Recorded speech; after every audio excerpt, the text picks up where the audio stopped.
Got a request for some examples of daily practice before I erase this pyramid chart here. I figured we'd go over it very quickly and talk about some daily practice and give an example. Daily practice obviously is gonna be different for everyone, but there's one or two that we could all work on. That's what's great about foundation training. It's good daily practice on a whole for the body. And remember, stretching in my mind is still top of the pyramid. It's supportive of our daily practice, but it's still, I consider it a passive modality, just like chiropractic, manual therapy, all that. There can be active stretching, which is more daily practice, but this is exercise. This is like 1 to 4 exercises for your specific problem, your injury, or maybe not be like a problem, it's more like a restriction, a tightness. We'll talk about that using an example from my own life here with some shoulder issues, all right? And that is, again, the daily practice is to help support our strength. Strength is, our standard pulling, rowing motions, our pushing motion, push-ups, dips, that kind of stuff, overhead presses, pull-ups, leg squats and all that, deadlifts. Building strength in the big lifts, the common lifts, where daily practice might be, or there's a one-sided issue. I have a one-sided deficit.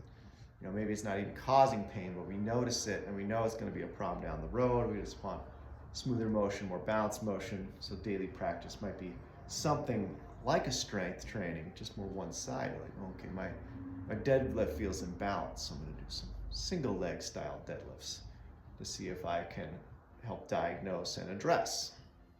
And stuff like that. So it's really quick, little movement snacks. Just doing maybe a couple reps on one side, seeing how it feels. Repeat several times during that day. Like I said, it's about 1 to 4 exercises, right? So we consider foundation training exercise. So when people come to class, like, what do you do in class? A lot of it, I'm coaching daily practice. I spend a lot of time doing that. A lot of our warm-up could be good daily practice. But we also do some strength too as well, depending on the class you come to. Some people will treat it more like a strength training. I'd like you to think about it more like, I'm coaching you on daily practice. I'm giving you ideas you could do, explore for an hour, ask some questions, so you can go home and do the bulk of the work, right? Bulk of the work is just eating the elephant one bite at a time. Even if you can get it once or twice a day, that's fine. If it's really a problem, it's going to encourage you to do it a lot until we can make the change. Then we can move on to something else. Depending on how many issues you got. I got hip mobility, shoulder mobility, ankle mobility. Don't kill yourself with daily practice. But that's what I like about foundation training. It's address whole body issues really quickly. So we'll get into one of those. And that's just, remember, keep that in your mind. It's everything we do with chiropractors to support that daily practice, not the other way around. And that's to support our strength, which we need for everyday life, right? And then building strength throughout the week too, getting that 3 to 5 workouts in an hour, half an hour even. Depends on what you're doing. You can get a lot done with working like supersets. Or a lot of people in the gym, they rest, so we can work another muscle in the offset. We can get to them a lot faster. It's more like a CrossFit style thing, because we don't need to lift crazy amounts of weight to build strength. We're building strength for what we need to get us out of pain, but also so we can handle life. Now, just before I erase this really quick, before we get into some walking, we'll talk about that stress bar again. So I'm going to build another bar. Let's say you had an injury and you rest. So that's going to bring it right down here. So now the capacity of my tissue has been lowered because I've rested so long. So resting, it brings the stress down. And I'd say even this part of the pyramid is to help more decrease stress, not so much to increase capacity. The base of the pyramid, what does it do? It takes this line, slowly brings it up. Because this line, again, remember, is when the injury happens, right? Stress goes above that line, injury takes place, got damaged tissue. So we need to decrease stress, but at the same time, we could be working on increasing our tissue capacity. bringing that line higher and higher and higher, so then when stress comes, stressful events, like that bump in the road, right? It's a little stressful event. If that's injuring you, you've got very low tissue capacity, right? It couldn't handle a pothole, right? You might hurt yourself getting out of the car. Okay, the tissue capacity is very low. It's way down there. So we gotta work on building that tissue capacity so we can handle those events. So it could be as simple as this. Let's talk about walking, because maybe walking is one of your, or maybe it's all of your 3 to 5 hours of strength. Okay, so walking we could put in that strength category. You probably weren't expecting that, me to say that, but I do believe that. So what's the difference between training versus walking? Walking training versus just walking, right? We're thinking about, I mean, all walking, especially if we're going out just to walk, is training.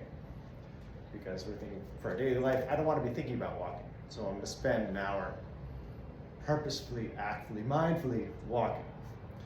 And maybe even walking bothers you. You can't walk smoothly.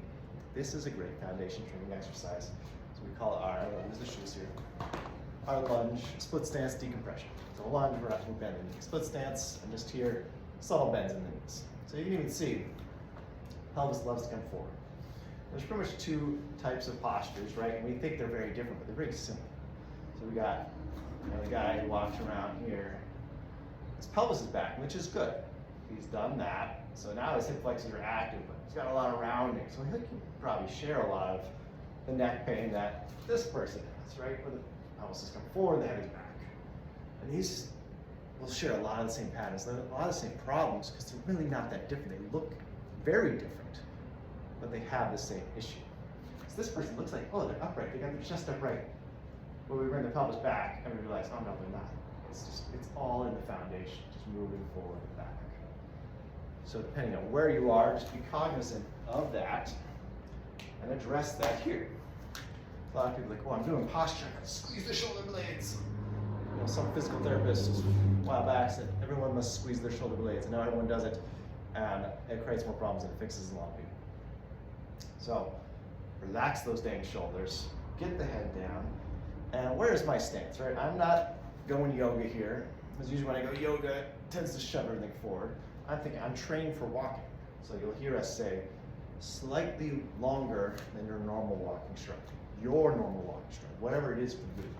So for me, that feels about comfortable, so I want to take it a little bit longer. And that feels, okay, that challenges me. I feel I have to now fight to get that pelvis underneath me, right? That alone is tough. So you might have to really even round, bring your body forward a little bit just to get the pelvis back. Then I can work on what that physical therapist says. Drive the head back, pinch the shoulder blades, but not at the expense of thrusting the pelvis forward. This should inadvertently just create what we call the scissor, or the inward anchor, where my feet are squeezed in the ground. Now, I went in the stance of walking where the back foot is pivoting and pushing off the ground. A lot of us miss out on that very important step. And we can't just do that when we're walking. We have to train it. This is one way to do it. So from behind that back heel, I'm trying to get that hip to rotate inwards. That hip needs to spiral inwards when I push the ground away behind. The front foot is grabbing and pulling. The back foot is pushing. So I'm squeezing the ground from all directions. From here, let's go hands on the hips. And that helps us center that pelvis. Get it underneath us. Get the shoes out of the way. Get the pelvis underneath us, and then I can lift the head straight up from there. So maybe not so much back right away, because that's going to do this, but think straight up. We can start adding a little extension. But where do we want that extension? We want it more in the upper trap area. Let's say above at least T9. T9 is our axis of rotation, which is very important for when we're walking and running. So that's around here, right? This should have some rotation in it. So everyone likes to hyperextend from this thoracolumbar spot. So they shove the pelvis forward like this. This goes in, everything jams down and compresses. So we're trying to get pelvis underneath. That might drop the head forward, that's okay, but it's gonna start opening up this above T9 area. Opening it up. So then I can think about where I would need extension, which is right here, these muscles. The traps. Pressing the head back without robbing Peter to pay Paul. It's a very simple concept. And that just stacks everything over the pelvis where it belongs. So let's switch to our other side. Go right foot forward, left foot back. I can feel there, I'm thrusting the ribs. So maybe I need to bring the legs a little closer together. Now, oh, I can control that better now. That's okay, maybe I need to get this locked first. Another important thing is when we're walking, it's not to be here, but a little wider, just back a little bit. Then I can squeeze to feel our hip flexor working here. Right where it attaches on that lesser trochanter. Guiding that pelvis back. Maybe I have to pull the shoulder blades apart. You'll notice we do this, or measuring stick hands to get those elbows out. So I can get wide before I get tall.